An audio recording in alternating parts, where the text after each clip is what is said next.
Hello friends, welcome to CN study method. So friend, तो ये dancing on की part 3 video में exercise cover कराएंगे। आई होप फ्रेंड्स आप लोगों को हमारी ये वीडियो समझ में आएगी, पसंद आएगी। प्लीज़ वीडियो को लाइक कर दीजिएगा।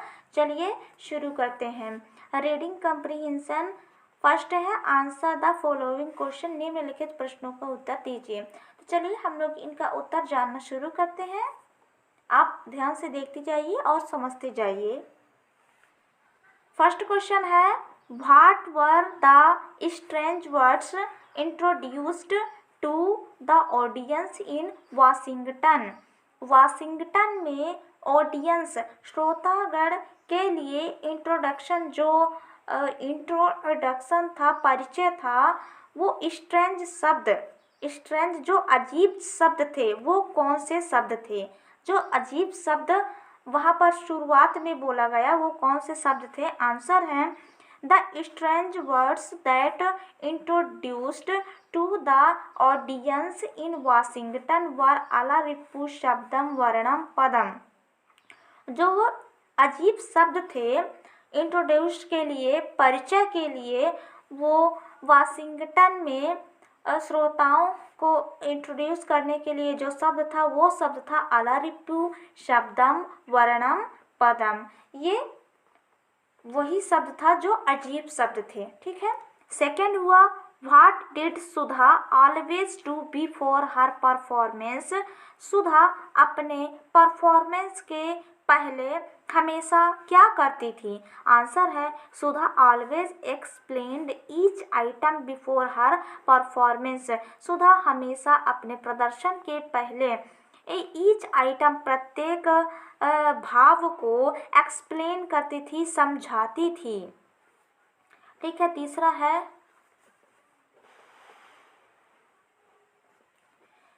है how did Sudha loss her leg.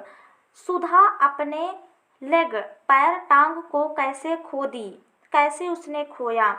Answer है वंस सुधा वाज इंजर्ड। एक बार सुधा इंजर्ड हो गई, घायल होगी, इन अ रोड एक्सीडेंट, एक रोड दुर्घटना में।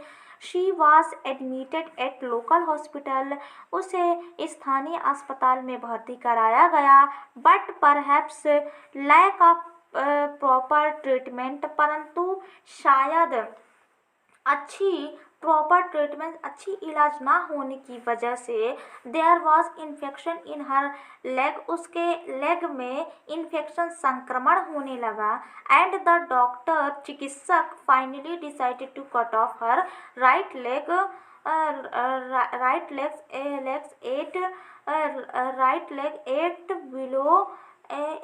Eight below knee. तो फाइनली इसलिए अनंतः डॉक्टरों को मजबूरन उसके दाएं पैर को काटना पड़ा, जो कि घुटने की 8 सेंटीमीटर लंबाई तक उसके पैर को काटने पड़े। In this way she lost her hair, इसी तरह उसने अपना पैर खोया। ठीक है, समझ में आया? चौथा है, why did Sudha say my dream will come true when she met doctor Pramod. Sudha ने ऐसा क्यों कहा कि मेरा सपना, my dream will come true, मेरा सपना सच होने वाला है। When she met doctor Pramod, जब वह डॉक्टर प्रमोद से मिली, उसने क्यों कहा कि उसका सपना सच होने वाला है? आंसर है सुधा सेड, सुधा ने कहा my dream will come true, मेरा सपना सच होगा। When she met doctor Pramod, जब वह डॉक्टर प्रमोद से मिली, बिकॉज, क्योंकि he was expert to make an artificial limb, क्योंकि वह आर्टिफिशियल, कृत्रिम अंग के एक्सपर्ट, विशेषज्ञ थे। And got Magsaysay award for its, और इसके लिए उन्हें मैग्सेसेस अवार्ड मिला हुआ था। So she had a hope of dancing again, so इसलिए वह पुनः डांस करने के लिए होप, आशान्वित हो गई। सुधा बहुत खुश हो गई, उसके मन में ये भावना जागृत हुई कि उसके सपना पूरा होने वाला है जब वह डॉक्टर प्रमोद से मिली, क्योंकि डॉक्टर प्रमोद एक कृत्रिम अंग डेवलपमेंटर थे, जिन्होंने इस कार्य के लिए जिनको मैग्सेसेस अवार्ड मिल चुका था। इस वजह से सुधा आशान्वित हुई, बहुत उत्साहित रोमांचित हो गई। पांचवा है what was the turning point in Sudha's life. Sudha के जीवन का टर्निंग पॉइंट, निर्णायक समय क्या था, निर्णायक टाइम क्या था, सुधा का निर्णायक टाइम क्या था। आंसर है a Hyderabad film producer decided to make a film based on her story and given her the main lead role. It was the turning point in Sudha's life. Sudha के जीवन में एक हैदराबाद के फिल्म निर्माता ने डिसाइडेड किया, निर्णय लिया to make a film based on her story, उसके लाइफ पर आधारित, उसके जीवन पर आधारित स्टोरी पर, जीवन पर आधारित फिल्म बनाने का निर्णय लिया। And given her the main lead, और सुधा को ही मुख्य किरदार निभाने का अवसर दिया। यही वह समय था जब सुधा की जिंदगी में टर्निंग पॉइंट आया, निर्णायक समय आया। चौथा है Sudha Chandran says towards the end of the lesson. Sudha Chandran कहती है एंड ऑफ द लेसन, पाठ के अंत में, आई डू फील थ्रिल्ड, मैं रोमांचित महसूस अनुभव की। Identify why she feel so, वह ऐसा क्यों महसूस की, आइडेंटिफाई कीजिए। आंसर है Sudha Chandran does feel thrilled. Sudha Chandran रोमांचित महसूस की, बिकॉज क्योंकि people wrote her to say, people उससे लिखते और कहते, that they were inspired by her story, कि वे उसकी स्टोरी, कहानी से इंस्पायर्ड, प्रेरित होते हैं। And that it had given them new hope, और यह चीज़ उन्हें एक नई आशा देता है। तो सुधा के जो फैंस लोग थे उनको पत्र लिखते थे और कहते थे कि उनकी स्टोरी से उन्हें बहुत इनकरेज मिलता है, साहस मिलता है, प्रेरणा मिलता है, और यही से उनकी आशा जागृत होती है। तो ये चीज़ सुधा को लेसन में रोमांचित महसूस करवाती थी। छठवां सातवां, how did Sudha get the opportunity to act in film. Sudha को यह मौका, फिल्म में एक्टिंग करने का मौका कैसे मिला। सुधा को फिल्म में एक्ट करने का अपॉर्चुनिटी, मौका, हाउ डिड कैसे मिला, हाउ डिड गेट कैसे मिला। तो आंसर है a Hyderabad film producer decided to make a Telugu film based on her story and he also giving her the leading role. In this way she got the opportunity to act in films. एक Hyderabad film निर्माता ने निर्णय लिया कि एक Telugu film बनाने का निर्णय लिया, टू मेक एक तेलुगु फिल्म बनाने का निर्णय लिया, बेस्ड ऑन हर स्टोरी, जो उसकी कहानी पर ही आधारित था। ही ऑल्सो गिविंग हर, और उसे यह भी उस फिल्म में लीडिंग एक्ट्रेस की रोल प्ले करने का मौका मिला। इन दिस वे, इसी तरह, शी गोट द अपॉर्चुनिटी, उसे यह अपॉर्चुनिटी, मौका मिला, टू एक्ट इन फिल्म, इसी तरह उसे फिल्म में एक्टिंग करने का मौका मिला। ठीक है, आई होप फ्रेंड्स आप लोगों को क्वेश्चन आंसर समझ में आया होगा। चलिए देखते हैं नेक्स्ट एक्सरसाइज बी नंबर है राइट ट्रू और फॉल्स अगेंस्ट द स्टेटमेंट्स। जो स्टेटमेंट्स हैं उसमें ट्रू और फॉल्स हमें लिखना है। फर्स्ट है in a road accident Sudha lost her right hand. Road accidents में सुधा ने अपने दाएं हाथ गंवाए थे या पैर, तो हाथ नहीं गंवाए थे, पैर गंवाए थे, तो यहाँ पास फॉल्स हो जाएगा स्टेटमेंट। दूसरा है she again come back with her new dance item. वह अपने नए डांस के आइटम शैली के साथ कम बैक वापसी की, वह सुधा पुनः वापसी की। ये स्टेटमेंट सही है। ठीक है।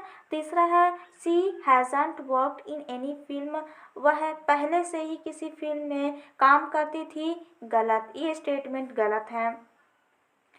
चौथा है she has given performance only in foreign countries, वह परफॉर्मेंस एनी फॉरेन कंट्रीज किसी भी विदेश में परफॉर्मेंस करती थी, तो ये भी स्टेटमेंट गलत है। पांचवा है people wrote that they were not inspired by her success stories, people उसे पत्र लिखते थे और उसके जीवन से, उसकी स्टोरी से इंस्पायर नहीं होते थे। क्या स्टेटमेंट सही है?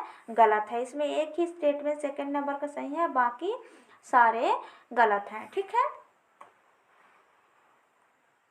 नेक्स्ट है third, choose the correct answer, correct answer सही उत्तर चुनिए।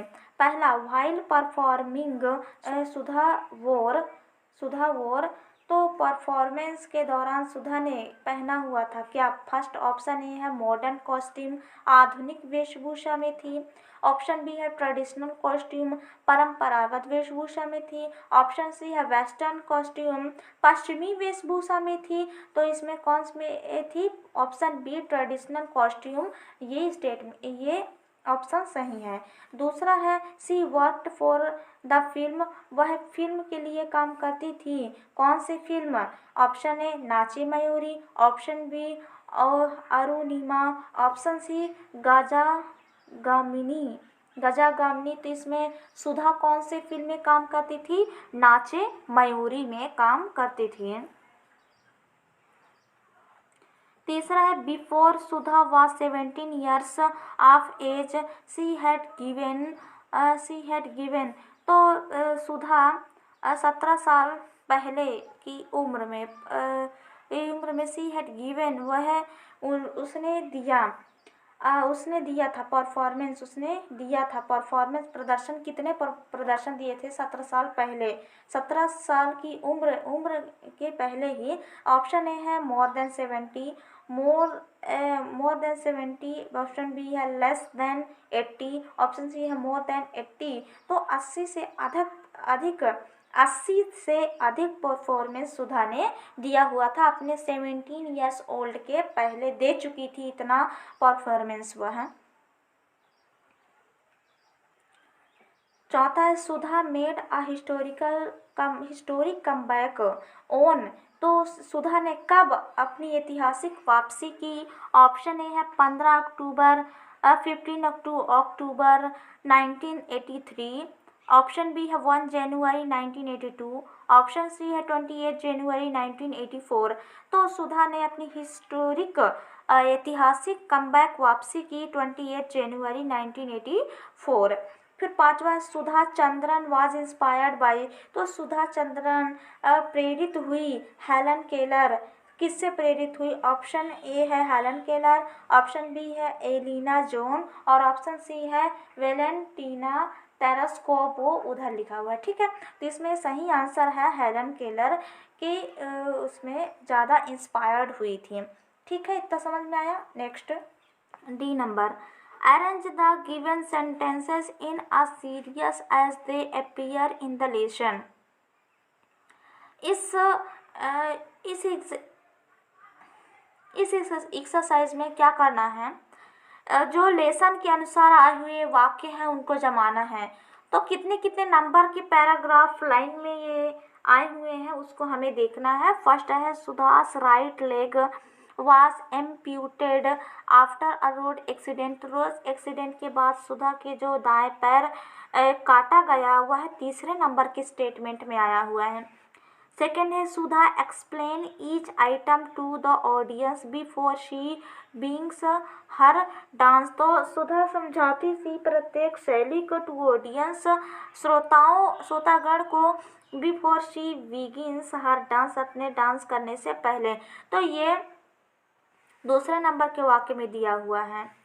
फिर तीसरा है Sudha acquires a Jaipur foot and makes her comeback, Sudha को जयपुर फूड मिला एंड मेक हर कमबैक, और उसने वापसी की, ये लिखा हुआ है चौथे नंबर के पैराग्राफ में।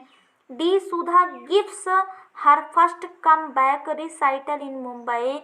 सुधा का पहला मुंबई में रिसाइटल लोक नृत्य के साथ वापसी करना था. ये 5वें नंबर के पैराग्राफ में लिखा हुआ है. ई नंबर है Sudha receive a note of congratulations from a young girl after her performance in Washington.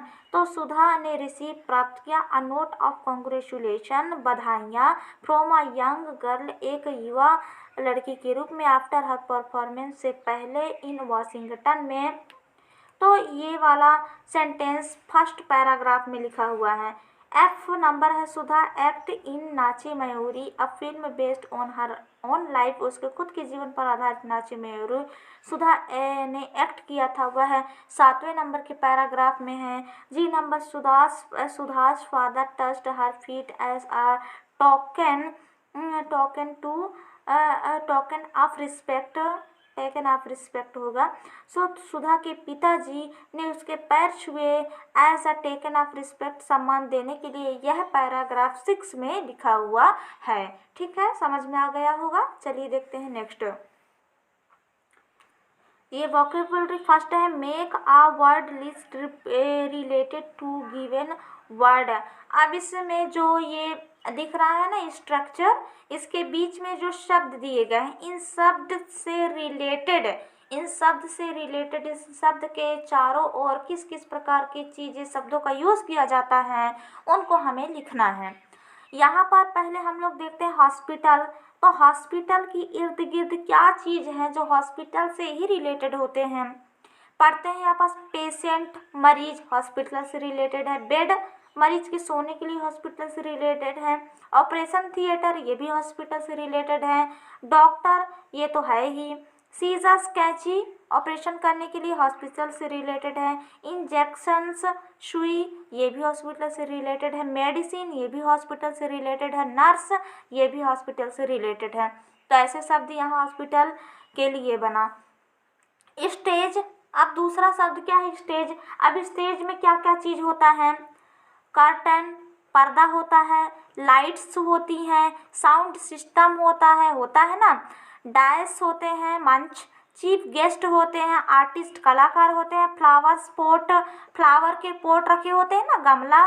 फिर एंकर होता है, स्वागत कीजिए मतलब नाम ले ले कि पुकारने वाले को एंकर बोलते हैं. जो वहाँ पास एंकरिंग करता है ना कि जजिस का स्वागत करो, फिर इनका नाम आए, इनकी बारी है ये परफॉर्मेंस देने की, उनकी बारी है, इन ऐसे बोलने वालों को एंकर बोलते हैं. तो स्टेज से संबंधित ये सारे शब्द लिखा गए. चलिए देखते हैं नेक्स्ट. बी नंबर है fill in the blanks with the words given in the box. जो ये बॉक्स में दिए गए वर्ड हैं इनके हमें इन वाक्यों में भरना है. ठीक है. डिफीट्स मीन्स होता है हारना. एम्प्यूटेट मीन्स होता है काटना. हिस्टोरिकल ऐतिहासिक. मिराकल चमत्कार. कॉस्ट्यूम वेशभूषा. पहला है Rashmi wore a new costume for the party. Rashmi wore a new, रश्मि एक न्यू पहनती है कॉस्ट्यूम वेशभूषा पहनती है फॉर द पार्टी के लिए. सेकेंड है Rashmi was injured and the doctors were forced to amputate his right hand. Rashmi घायल हो गई इसलिए डॉक्टर को मजबूरन उसके राइट हैंड उसके दाएं हाथ को काटना पड़ता है. तीसरा है आई विजिटेड मेनी. मैंने बहुत सी स्थानों की यात्रा की. Historical places in India. मैंने भारत में बहुत से ऐतिहासिक जगहों की यात्रा की. फिर चौथा है the Indian team defeated. Indian team ने हराया द साउथ अफ्रीकन टीम को इन हॉकी मैच में इंडियन टीम ने साउथ अफ्रीका की टीम को हराया. फिर पांचवा है it is only a miracle that Seema once again is able to see these beautiful words. यह एक तो चमत्कार, सिर्फ केवल एक चमत्कार है कि सीमा फिर से इस दुनिया को अपनी आँखों से देखने में सक्षम होगी, इस सुंदर सी दुनिया को अपने आँखों से देखने में सक्षम हो गई। तो जो ये शब्द थे वो अपने सही सही जगह में भरा गए हैं। कैसे भरा है, वाक्यों से ही पता चल रहा है कि कौन सा शब्द आना चाहिए। ठीक है, आई होप फ्रेंड्स इतना भी आपको समझ में आया। चलिए नेक्स्ट ये तीसरा, complete a puzzle, one is done for you. एक पजल हमें कंप्लीट करना है, चलिए कंप्लीट करते हैं। देखिए एक्रोस, एक्रोस एग्जाम्पल दिया हुआ है। फिर इधर देख लीजिए, ये पजल है। एक्रोस में सीधा ऐसे एरो था, डाउन में ऐसे एरो था। ठीक है, अब इसको हम लोग देखते हैं कैसे इसको बनाना है। जो ऐसा वाला तीर है उसे ऐसे ऐसे वाले में भरना है 4 तक का। फिर जो ऐसे नीचे वाला डाउन वाला तीर है उसको डाउन डाउन वाले में भरना है। देखते हैं यहाँ पास फर्स्ट है, one who performance a dance on the stage 6 letter. जो परफॉर्मेंस प्रदर्शित करता है स्टेज पर 6 लेटर में होते हैं, उसको क्या करना है, अक्रोस वाले में भरना है। फर्स्ट नंबर हम लोग ढूंढते हैं इस पजल में। फर्स्ट नंबर कहाँ पर लिखा हुआ है, ये वाला देखिए। तो डांस 6 लेटर का यहाँ पर डांस भराया हुआ है। 1 2 3 4 5 6 लेटर का भराया हुआ है डांस। अब दूसरा क्लू देखते हैं। दूसरा, an act that does not follow the loss of nature. Nature के हिसाब से ना फॉलो होने वाला वो कौन सा चीज़ है जो 7 लेटर का आता है। इसमें भी हमें ऐसा ये वाला क्रॉस करना है। ठीक है, ये वाला करना है। तो देखते हैं सेकंड नंबर में, ये देखिए मिरेकल, वह चीज़ जो प्रकृति के नियम के विरुद्ध हो, मिरेकल होता है। दूसरे नंबर देखिए एरो भी दिया हुआ है, जो ऐसा वाला एरो है ऐसे ऐसे में भरना है और ऐसे वाले एरो से ऐसे ऐसे में भरना है। ठीक है, मिरेकल 7 लेटर का दिया हुआ है। 1 2 3 4 5 6 7 लेटर हुआ। नेक्स्ट देखते हैं तीसरा, कंप्लीटेड सक्सेसफुली, पूरी तरीके सफलतापूर्वक पूरा हुआ, 11th लेटर का। अब इसको ऐसे वाला देखते हैं, तीसरा नंबर कौन सा है सफलतापूर्वक, क्या देखिए तीसरा अचीवमेंट। तीसरा क्या है, अचीवमेंट। 11 लेटर के 1 2 3 4 5 6 7 8 9 10 11 लेटर का अचीवमेंट, जो पूरी तरीके से हर चीज़ सफल हो जाए तो उसे अचीवमेंट, उपलब्धि बोलते हैं। फिर चौथा है, to cut off a part of the body 8 letters. Body से किसी पार्ट को कट करने को हम लोग क्या बोलते हैं, 8 लेटर का होगा। राइट वाले ऐसे वाले चिन्ह में हमें ढूंढना है चौथे नंबर में। ये देखिए एम्प्यूटेड, वो शब्द क्या है, एम्प्यूटेड, जो कि 8 लेटर का है। 1 2 3 4 5 6 7 8 8 लेटर का हुआ। ठीक है, अब चलिए देखते हैं नीचे वाला क्लू, डाउन वाला में देखिए ऐसे वाला है। पांचवा है, people who come to see a performance. People जो लोग देखने के लिए आते हैं उनको हम लोग क्या बोलते हैं, 8 लेटर में। 5वें नंबर को देखते हैं हम लोग क्या बोलते हैं। ये देखिए 5वां नंबर का है, डाउन वाले तीर है, इसमें ऑडियंस बोलते हैं। ऑडियंस बोलते हैं 8 लीटर के। 1 2 3 4 5 6 7 8 8 लीटर का हुआ ये। ठीक है, ऑडियंस बोलते हैं इसको। अब चलिए नेक्स्ट देखते हैं। छठवा है, शोविंग रिस्पेक्ट्स, सम्मान को व्यक्त करना। 7 लेटर में उसको हम लोग क्या बोलेंगे, 6 नंबर का होना चाहिए। तो ये है 6 नंबर का, टैलेंटेड, टैलेंट होगा यहाँ पर। ठीक है, टैलेंट कितने लेटर का, 7 लेटर के। 1 2 3 4 5 6 7 टैलेंट। ठीक है, ये टैलेंट हुआ। नेक्स्ट 7वां है, सरप्राइजिंग। सरप्राइजिंग के लिए क्या हो जाएगा यहाँ पास, सरप्राइजिंग 7 लेटर का होता है। सरप्राइजिंग से रिलेटेड देखते हैं यहाँ पास क्या होगा, हो सकता है 7, अमेजिंग। अमेजिंग होगा। ठीक है, अमेजिंग सरप्राइजिंगली वे होता है, अमेजिंग होता है। ठीक है, इतना आपको समझ में आया पजल। नेक्स्ट देखते हैं।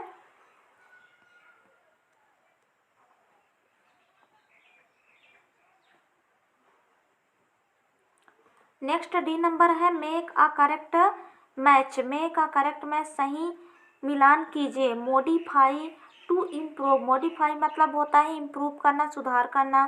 क्लियरिफाई स्पष्ट करना। To free from impurities, to make clear, clear करना, स्पष्ट करना। सिंप्लीफाई सरलता, टू मेक सिंपल, सरलता। रिसाइटिफाइड टू करेक्ट, करेक्ट करना, ठीक है। Certified to accept formally, certified करना। प्योरीफाइड प्योर, शुद्ध करना। To make pure. तो ये हुआ सही जोड़ी। अब देखते हैं आगे नेक्स्ट एक्सरसाइज। देखिए फ्रेंड्स, नेक्स्ट है grammar section. Raju is new in the village, Raju गांव में नया है। He met a boy in the village street, वह गांव की गली में एक लड़के से मिला। He asked the following question, उसने निम्नलिखित प्रश्नों को पूछने लगा। Read carefully the following question and tell the class what Raju ask as given in the example, ठीक है। ये आधा उधर लिखा हुआ है। तो इसके हिसाब से जो लड़का था उसने जो क्वेश्चन पूछा उसका आंसर उस लड़के ने, गांव के लड़के ने कैसे दिया उसको यहाँ पास हम लोग देखते हैं। देखिए, Raju asked as given in the example, Raju ने उसको क्वेश्चन पूछा what is your name, my name is जो भी है dot dot, where do you live कहाँ रहता है वो, आई लिव एट जो भी आपका गांव का नाम होगा। विच क्लास डू यू स्टडी, आप कौन सी क्लास में स्टडी अध्ययन कर रहे हैं, तो जो भी क्लास होगा वो लिख सकते हैं। वेयर इज़ योर स्कूल, आपका स्कूल कहाँ है, माई स्कूल इज़ नियर, जहाँ भी होगा वो लिख सकते हैं। How do you go to school, आप स्कूल कैसे जाते हैं, गो टू स्कूल पैदल, बस में, साइकिल में, गाड़ी में, किस में जाते हैं आप लोग उसको लिख सकते हैं। यहाँ पर एक एग्जाम्पल दिया हुआ है, Raju said to the boy, Raju ने लड़के से कहा व्हाट इज़ योर नेम, तुम्हारा नाम क्या है। तो यहाँ राजू फिर तीसरे को जाके बता रहा है, Raju ask the boy, Raju ने एक लड़के से पूछा व्हाट हिज नेम वाज, उसका नाम क्या था। तो राजू ने पूछा। अब यहाँ देखिए फ्रेंड्स, ये क्या है, स्पीच है, ये इनडायरेक्ट और इनडायरेक्ट स्पीच है। ये डायरेक्ट लिखा हुआ है और ये इनडायरेक्ट है, ठीक है। इसको हम लोग फिलहाल अभी पढ़ लेते हैं, ग्रामर सेक्शन में हम लोग इसके बारे में डिस्कस करेंगे, ठीक है। तो चलिए हम लोग जानना शुरू करते हैं। पहला है Raju said to the boy, Raju ने लड़के से कहा what is your name, what is your name, तुम्हारा नाम क्या है। तो राजू ने किसी तीसरे को जाके बताया, Raju ask the boy what his name was, Raju ने लड़के से पूछा कि तुम्हारा नाम क्या था। अब देखिए उसका नाम क्या था, ठीक है। तो ये इनडायरेक्ट में बोला गया है। अब इसको कैसे करके बनाया जाता है मैं आपको ग्रामर सेक्शन में बताऊंगी। देखते हैं हम लोग जब 9th का इंग्लिश पढ़ाऊंगी तब मैं आपको सारे ग्रामर बताती जाऊंगी, उसके बाद फिर हम लोग पढ़ेंगे, ठीक है। तब आपको समझ में आ जाएगा, तब तक आप सिर्फ समझ लीजिए, इसको पढ़ लीजिए। और यदि आपके टीचर पढ़ाते होंगे तो और अच्छी बात है, आप समझ गए होंगे।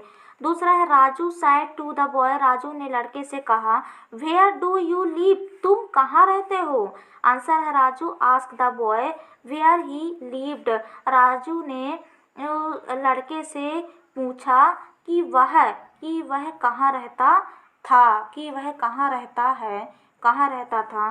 तीसरा है Raju said to the boy, Raju ने लड़के से कहा which class do you study, तुम कौन सी क्लास में स्टडी कर रहे हो, अध्ययन करते हो। Raju ask the boy, Raju ने लड़के से पूछा विच क्लास ही स्टडीज, वह कौन सी क्लास में अध्ययन करता है, वह कौन सी क्लास में अध्ययन करता है, करता था, वह कौन सी क्लास में अध्ययन करता था। चौथा है Raju said to the boy, Raju ने लड़के से कहा वेयर इज़ योर स्कूल, तुम्हारा स्कूल कहाँ है। Raju ask the boy where is your school, where is your school, की तुम्हारा स्कूल कहाँ है। यहाँ राजू ने लड़के से पूछा कि तुम्हारा स्कूल कहाँ है। पांचवा है Raju said to the boy, Raju ने लड़के से कहा how do you go to school, तुम स्कूल कैसे जाते हो? आंसर है Raju asked the boy how he went to school.